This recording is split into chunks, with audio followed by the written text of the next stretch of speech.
How do you find a job right out of dental school? In this video, I'll be going over everything that I learned and implemented to be able to land multiple job offers before I walk the stage at graduation. So with these 5 tips, you'll be able to set yourself apart, get noticed, and get to work. Stay tuned.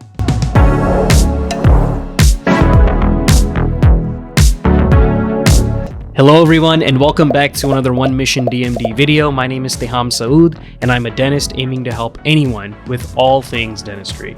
So without further ado, let's get right into it. So the first tip is to create a dental school portfolio. Now, what is that exactly? It's pretty much a detailed log of all of the noteworthy cases that you've worked on in dental school.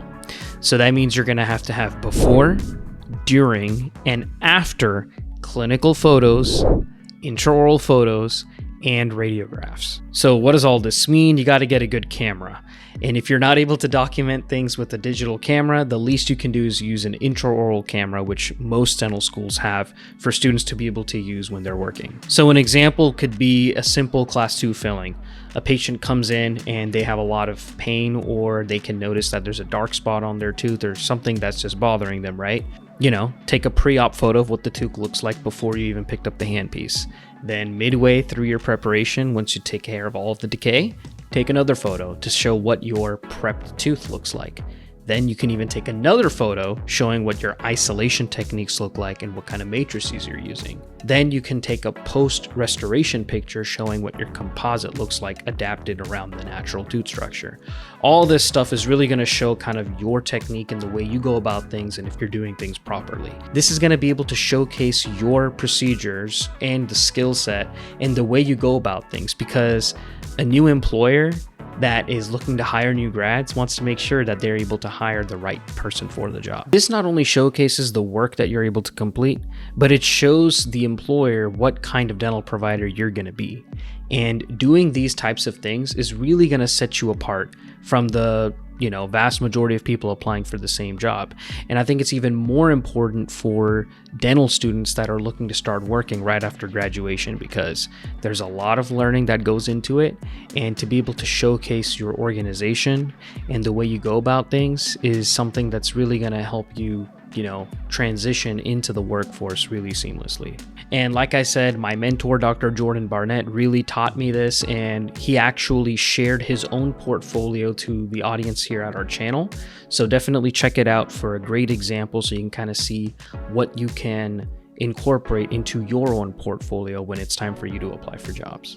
And stay tuned, because in my next video, I'm going to be going over my own resume and my own portfolio, so you can also have a second example when you are going to be making your own portfolio. Tip number 2 is your resume. As you start clinic in your 3rd year of dental school, you're going to be doing lots of procedures. You're going to be doing hygiene. You're going to be doing restorative. You're going to be doing pros. You're going to be doing dentures, all that type of stuff. You're going to be doing endo, maybe even some implants. How are you going to be able to log everything that you're doing? A lot of dental schools are pretty good at documenting all the procedures that students are doing in their dental schools, and a lot aren't. So don't bank on the fact that your school is going to really help you out with this. Just make your own log, an Excel sheet. Just write, restorative, class 2s, class 3s, class 5s, implants, endo, extractions. Just kind of write down a whole general outline of all the procedures that you're going to be doing in dental school, and just make a tally and write down like how many reps you've got for each of those. So doing this is really going to be able to give you an accurate number come time to make your resume when you're applying for jobs, so that the people that are looking at them can actually see what you've done, and you'll actually see on paper what you've done. So everyone's going to be kind of looking at the same thing, and there's no guesswork involved. Bonus tip, actually, something you can incorporate when it comes to explaining how many crowns you've done specifically, is if you have CEREC at your dental school where you're able to mill same-day crowns for patients, in your dental school, you don't have to send it to a lab. Mill your provisional crowns with a TelioCAD block. Why am I saying this? The reason I'm saying this is, for example, let's say a dental student was able to complete 15 crowns from start to finish from D3 to D4 year. Okay? So if you're doing 15 crowns, you will only have experience with 15 crowns. If you take those same 15 definitive crowns and milled a TelioCAD block provisional crown instead of using an integrity material to make that temporary crown, that will automatically double the amount of crowns you've had proficiency with digitally. So if you did 15 crowns definitively wise, you're going to have literally doubled that if you milled those crowns with CEREC, with a TeleoCAD temporary block.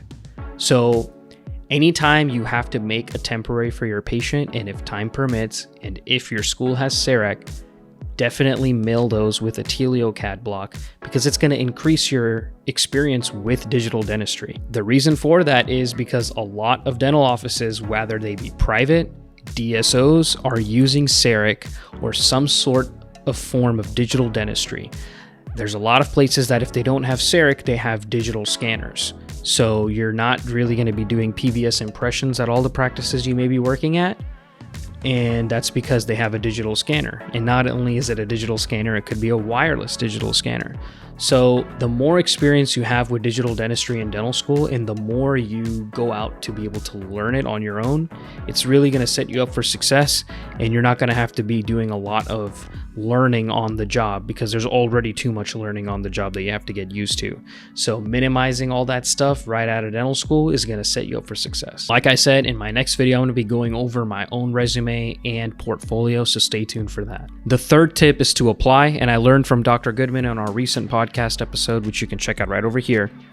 He shared all the red flags you need to look out for, the questions you should be asking, and all that type of stuff.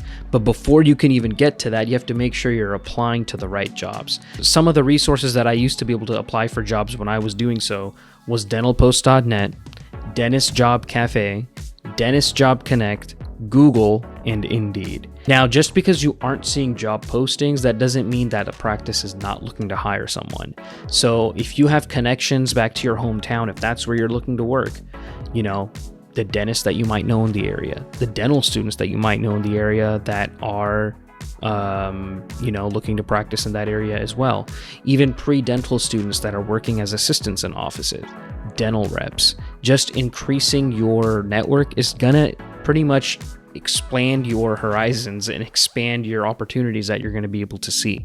So reaching out to these people is very important, especially if you're going back to a hometown that you were originally from, if you moved out of town for dental school. And if you watch that podcast episode with Dr. Goodman, we went over when to start applying, and that time is pretty much October or November, the year prior to your graduation. So that's pretty much like right now. If you're a fourth year dental student, you should be actively looking at dental postings and honestly applying for them now with a completed portfolio and completed resume.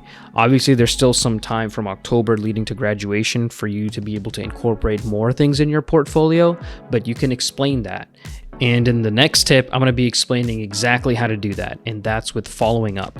So after you apply for these jobs, before they reach out to you, before they can do that, like the moment you click apply or send your application via whatever portal or website process they have to send your application, send an email.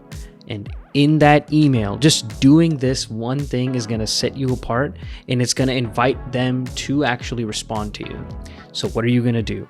You're going to draft an email, and you're going to say, dear whoever, dear the, hiring manager, the office manager, or the owner dentist who put the posting in, whoever put the posting in, whoever's name you read on the posting is who you will be addressing. Dear so-and-so, that you applied for this job, you're really interested in the position, you're looking forward to being part of a team like that you saw in the posting, and you want to visit the practice and shadow the doctors that work there. That's what you need to do.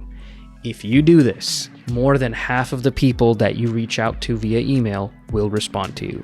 But the cherry on top of all of this is that you have to attach your clinical portfolio from dental school in that email and explain that, attached here is your portfolio from dental school highlighting cases you've worked on, and you'd be more than willing to, share more information or anything they may need to decide if they want to invite you for an interview.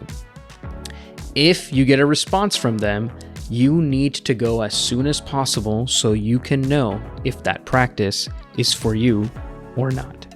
You're going to go in with a preconceived assumption or viewpoint of what that practice is going to be like just from a dental posting you read. How much information is that really giving you? Not much. The way you'll know if that practice is for you is if you go into that practice at least 2 times before you sign any contract. If you're signing a contract for a job before you've even seen the practice, what type of assistants are there? What type of hygienists are there? What type of materials they have for you to work on patients every day, you are setting yourself up for failure.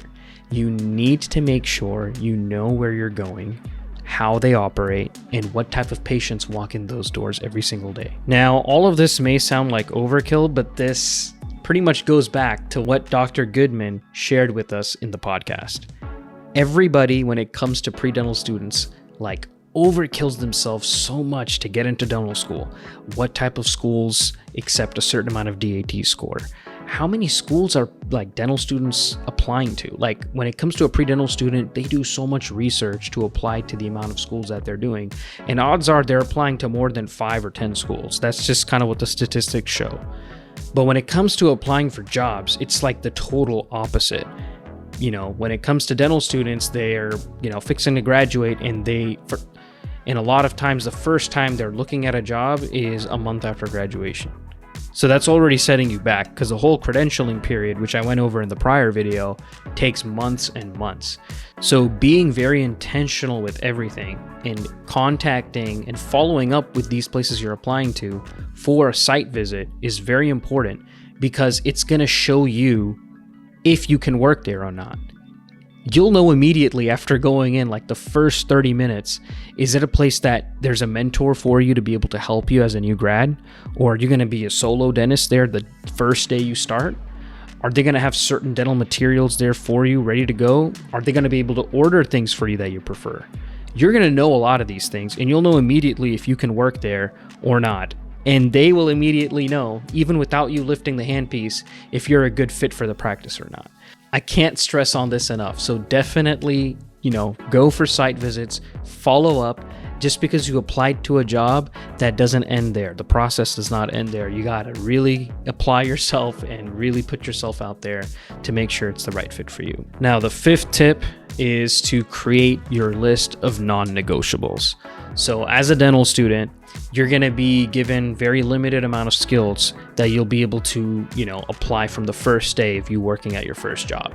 So you got to make sure you understand, you got to know what you're good at and what you need to improve on. So if a posting says must be proficient in molar endo, that might need to be addressed. If you're applying for a particular job that says you need to be proficient in that, and you're right at a dental school, you may not be equipped with, you won't be. You won't be equipped with the skills you need to be able to go and do molar endo in less than an hour. So knowing this and being transparent with yourself is very important. And, similarly, if a posting says needs to be proficient in surgical extractions and you don't have experience with that, you need to bring that up. And you need to talk to them and see if they're willing to teach you to do those things. That was something that was very important for me. I wanted to make sure that I wasn't working at a place where I was going to be the solo doc there from the first day. And I wanted to make sure that that place could have some type of mentor in place for me that can, guide me and make sure that I'm doing things properly, and even teach me things that I may not have learned before in dental school. So basically, if you want to learn things, you have to seek out through the proper channels to make sure that you're able to get what you're looking for. So whether that be going in for a residency with GPR or AEGD, or any type of other specialist training. So for me, like I said, I just wanted to be in a place where I could start working, and a place that had someone who's had years of experience that could guide me through the process to make that transition as seamless as possible. And this kind of goes back to the prior tip when it goes to following up. It's very important, because when you go for a site visit where you visit the practice, where you see how the owner doc or the other associates that work there do things, you'll know immediately if they're willing to teach you or not. You can tell by their body language. You can tell by their, response to you asking that question. They'll be, blunt and tell you, this isn't the place for us to teach you how to do things. You're going to have to do that somewhere else. That's probably a way that I might work out.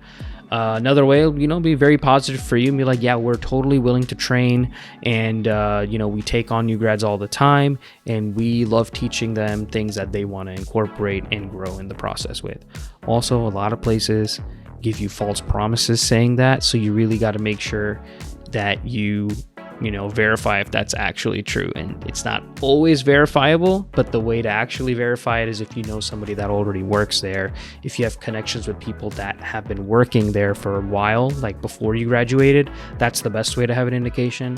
And like I said, that's kind of what I was looking for, and I'll get into that in another video regarding my whole process finding my job specifically. But like I said, all those things are important. And when it comes to those lists of non-negotiables, you need to know what you can do, what you can't do, what you want to do, and what you will never want to do. So coming up with this list of what you're looking for compensation-wise, your commute-wise, the type of procedures you're going to do, the amount of growth you're willing to go through within the next 5 years right out of graduation, you need to understand what you're looking for and apply to those jobs strategically with all of those non-negotiables or things you're looking to incorporate in mind. And if you're just blindly applying to any job that's out there and you take the first one, you won't be happy, and you're going to be changing jobs very soon. Like I said, all of this isn't easy. It requires a lot of research, a lot of dedication, and a lot of purposeful intention with what you're doing. For you to get to this point as a fourth-year dental student, you had to keep all those things in mind. And that doesn't change when it comes to finding a job. So make sure to keep all those things in mind. If you have any questions for me, reach out to me here in the comments, or you can shoot me a DM on Instagram. I'll see you in the next one. Peace.